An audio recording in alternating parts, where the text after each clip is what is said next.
नहीं जाता। ऐसा उनका स्वभाव था। जब वृद्धावस्था आ गई तो लोगों ने कहा भले आदमी जीवन में कभी ऐसा कुछ किया नहीं, अब तो कुछ दान करो। सेठ जी ने सोचा लोग इतना कहते हैं तो कुछ दान कर ही लेते हैं। अपने संदूक खोल करके 1 रुपया चांदी का निकाला, आज दान कर ही आता हूँ। आज शनिवार का दिन था, हनुमान जी का मंदिर में दान करने गए। बड़ा लंबा लाइन लगा था, वो लाइन में खड़े हो गए। बहुत देर के बाद सेठ जी को लगा कि मेरा नंबर आने वाला है।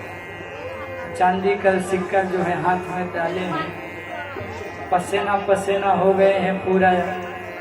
कबो खोल के देखते हैं, कबो बंद कर लेते हैं, कबो खोलते हैं, कबो बंद कर लेते हैं।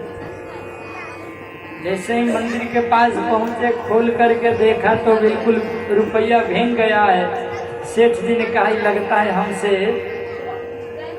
दूर होना नहीं चाह रहा, इसलिए रो रहा है।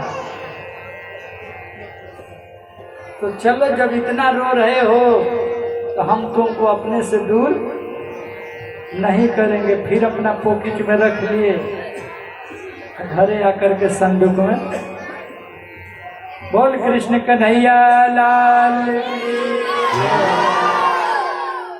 एक दिन जगत गुरु वल्लभाचार्य जी के पास एक व्यक्ति गया, बोला कि ऐसा पूजा बताइए बिना खर्चा का।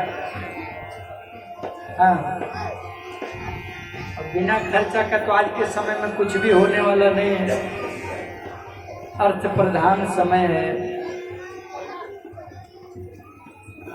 भगवान से मिलने के लिए पैसे की क्या जरूरत है? मैं जो बोलूं वो करोगे? बोले आप जो बोलेंगे मुझे स्वीकार है। वल्लभाचार्य जी ने कपिल देव जी का जो ध्यान योग है उसी को बता दिया।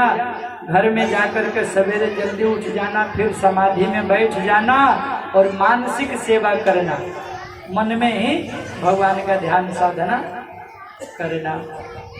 क्या करना है?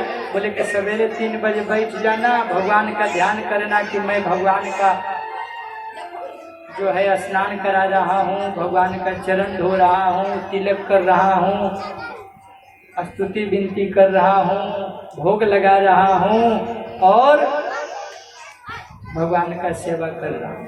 रोज इसी तरह से नियम से करते रहना। अब रोज 10 मिनट, 15 मिनट, 20 मिनट ऐसे ही करता था बेचारा। 3 साल बीत गए करते करते। मन में ही करता था, खर्चा 1 पैसा नहीं। हाँ, एक दिन की बात है, सवेरे ध्यान में बैठा, फिर ध्यान कर आज भगवान को भोग लगाएंगे। तो क्या भोग लगाएंगे? दूध 1 गिलास रखा भगत मन में और सोचा कि थोड़ा शक्कर डाल दे। तो चम्मच भिड़ाया, थोड़ा ज्यादा शक्कर आ गया चम्मच में, दूध में गिर गया। अब वो सोचता है कि काल्हो भर काम चल जाई, आज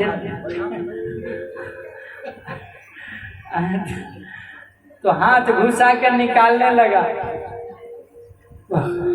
भगवान का भोग लगाने वाला में ज्यादा शक्कर गिर गया था, तो हाथ घुसा के अब भगवान प्रकट हो गए। बोले अरे रुक रुक रुक भैया। बोले क्या हुआ? बोले अरे कौन मार, तुम सांचों के चीनी खरीद के लाया था कि मैंने दौड़ कर पकड़ के निकाल रहे हो? सब मने में है तो 1 चम्मच ज्यादा ही लग जाए तो क्या जाता है तुम्हारा। लेकिन था तो सेठ कंजूस। बोला तो आप ज्यादा से चीनी खाने से प्रसन्न होते हैं तो इतना दिन परेशान काहे किए? पहले दिन हम दे दिए रहते 2 चम्मच के बदले 4 चम्मच, काम हो गया रहता। हाँ? कई लोग के पूजा एकदम चाहिए, बाकी खर्चा के नाम तो बाबा।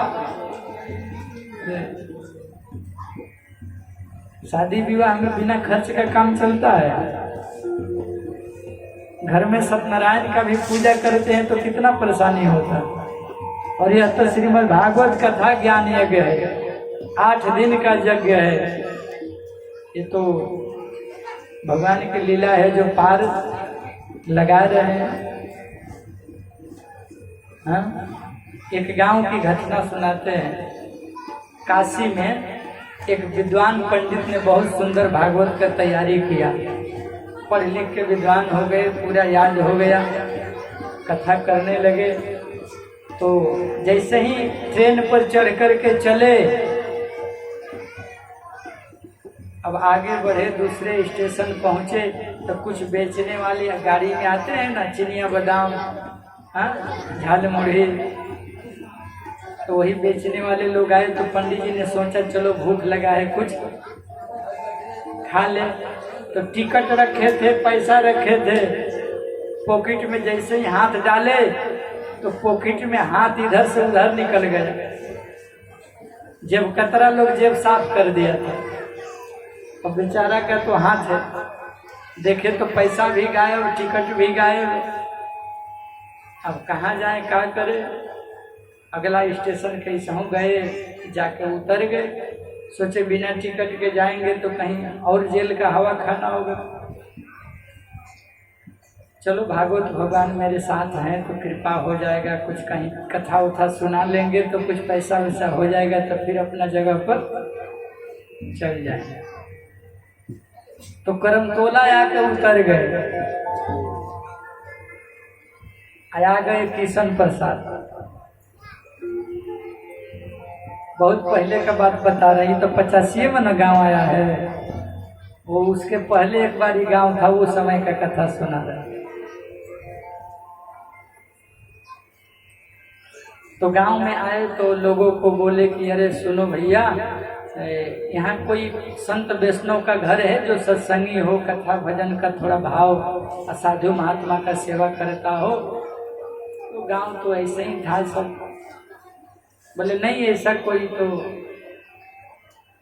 फिर अरे कोई पंडित जी का घर है गांव में, कोई ब्राह्मण है? बोले हाँ है ना। तो पंडित जी भी वैसा नहीं, जैसा गांव वैसा वो भी थे।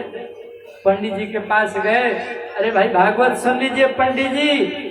बोले भागवत? कैसा भागवत? अरे भागवत बहुत अच्छी भागवत होती है। अब पंडित जी तो सोचे जी कहाँ से पीछे पड़ गया, और बोले कि अच्छा ठीक है देखते हैं। तो पंडित जी तो बोले अपना पीछा कैसे छुड़ाए। तो गांव का जो मर्द लोग थे वो मर्द लोगों के पास ले गए, और मर्द लोग जो सबसे मेन मर्द थे उनके पास ले गए। बोले मर्द? बोले हाँ। अरे देखिए भागवत करने वाले पंडित जी आए हैं, भागवत करा लीजिए, भागवत सुन लीजिए, बहुत बढ़िया भागवत कहते हैं। अब वो भी कभी भागवत न देखे थे, न सुने थे, न जानते थे कि भागवत कैसा। बोले नहीं नहीं हमको ये सबसे मतलब नहीं है, तुम जानो तुम्हारा काम है। तब तक मर्द का 2 पोता पोती वहीं खेल रहा था। पोता पोती ने कहा कि नहीं दादाजी हम भागवत देखेंगे, हम भागवत देखेंगे। तो दादाजी ने कहा पोता पोती का जब मन हो गया तो भागवत दिखा देना जरूरी है। तो बोले ठीक है पंडित जी हम तो नहीं देखेंगे, ये मेरा पोता पोती का थोड़ा भागवत तुम अपना करो, इसको दिखा दो। ठीक है। एक गाछ के नीचे व्यवस्था बना, और पंडित जी अपना पोथी वोथी लगाए, अभ्यास गादी सज गया, बैठ गए, और बैठ करके अपना मंगलाचरण किए। उनका पोता नाती सब जुट गया।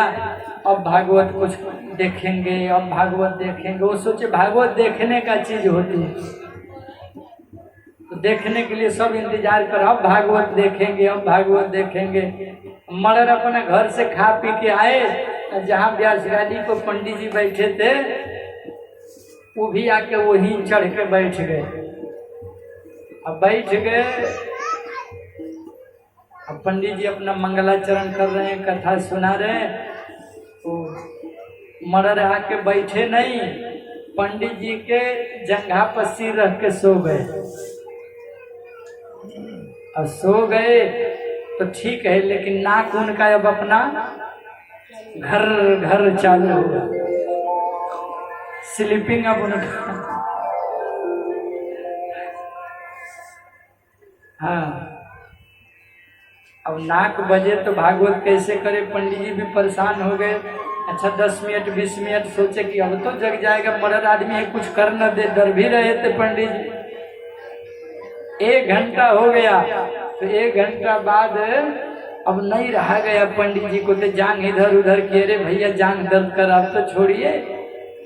अब जैसे ही जगह, ओ पंडित जी, ओ मर्डर उठा उठा, ए मर्डर उठा उठा, भागवत भागवत सुन ला भागवत।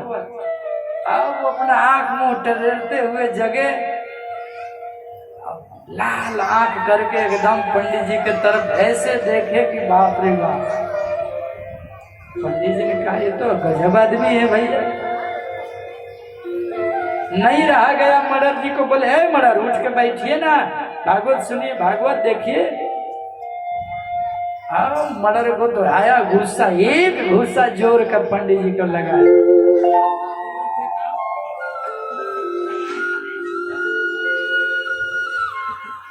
अब तो महाराज पंडित जी भी थोड़ा कितना सहते बेचारे, खाए पिए थे वो भी ठीक ठाक थे, उनको भी नहीं रहा गया, वो भी पंडित जी को एक घूसा वो भी लगा।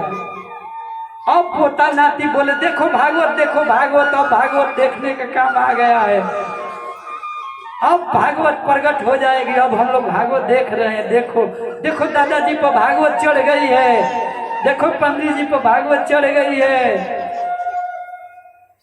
अब तो मंच से उतर गए पंडित जी भी और मर्डर जी भी, दोनों में लत्तम घुसा। होते होते गढ़ा, एक बांस का गढ़ा था, उसमें गिर गए जाके दोनों। हाँ, पंडित जी चढ़ के बैठ गए मर्डर जी पर, दे दनादन। अब पूरा गांव इकट्ठा हो गया, पोता नाती खुश है, भागवत देख लो भागवत देख लो, दादाजी पर भागवत चढ़ी हुई है। अब मर्डर के गांव के घर के पोता नाती, उनका बहू बेटा सब लोग आए, बोले कि कैसे जान बचेगा मेरा मर्डर का, कोई उपाय बताइए। पंडित जी ने कहा कि 1000 लाओ, तब भागवत उतरेगी न तो चढ़े रहेगी मर्डर पर। बोले कि 1000 के बदले 1500 ले लो, लेकिन हमारे मर्डर का जान तो छोड़ दो बाबा। तो दक्षिणा दिया गया। उसके बाद एक घुसा और लगा के पंडित जी बांस पकड़ के ऊपर आए। अब मर्डर को पूरा गांव वाला घेरा, वाह मर्डर, कुछ भी हुआ आप तो तर गए, अब तक जो कोई नहीं कर पाया था वो आपने करके दिखा दिया। अरे भागवत तो आप दिखा दिए गांव को, आज तक कोई भागवत देखा नहीं था। किया नहीं था, आप भागवत करा दिए, दिखा दिए, आप जैसा कोई नहीं है। पंडित जी अपना दक्षिणा लिए, टिकट कटाया, फिर सही से अपने जगह पर।